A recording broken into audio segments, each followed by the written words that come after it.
It was an unusual sight around the world, and here in Ireland, hundreds of thousands of scientists taking to the streets, concerned about an emerging post-truth world where evidence-based research is increasingly ignored in favour of groundless facts and opinion.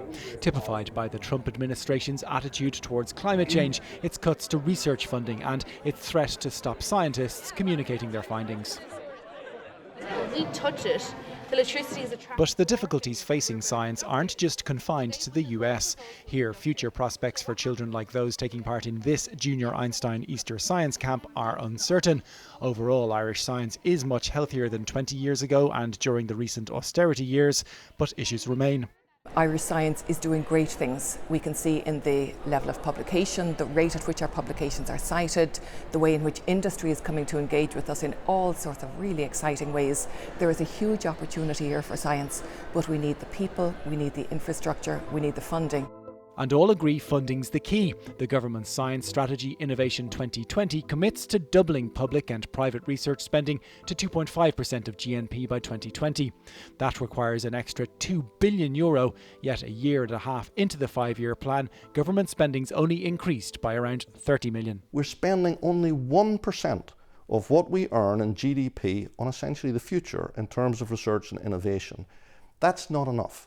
Innovation is really important. It's particularly important in uncertain times. Another issue is the level of funding available for basic exploratory research, which may not have an immediate or obvious economic dividend. Since 2013, 14 areas of research have been prioritised for funding because of their potential to deliver an economic return.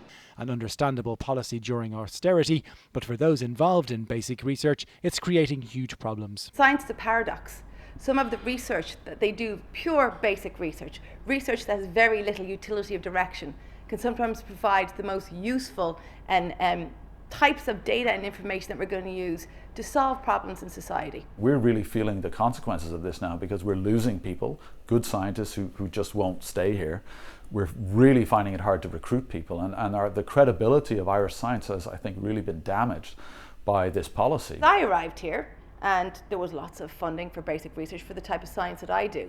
Things changed with the austerity measures, and I started to think, well, why would I actually stay in Ireland when I can go to any other European country and I can get national funding and also European Research Council funding. The government has acknowledged basic research requires more help, but hasn't significantly increased the overall pot. 3 or 4 years ago, Science Foundation Ireland spent 100% of its budget on basic research.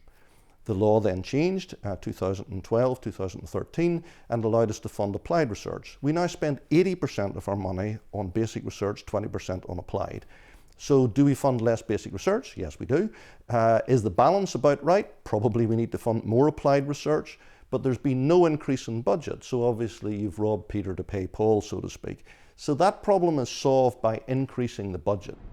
And all this against a backdrop of global instability. Without doubt, Brexit presents opportunities for Irish science.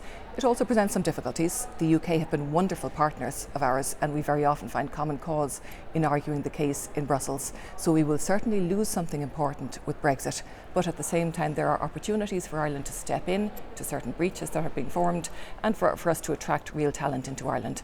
Again, to do that, we need funding and we need certainty and we need stability.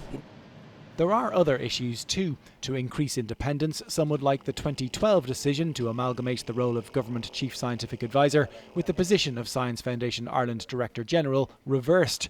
Others want a more defined and stable career path for researchers here.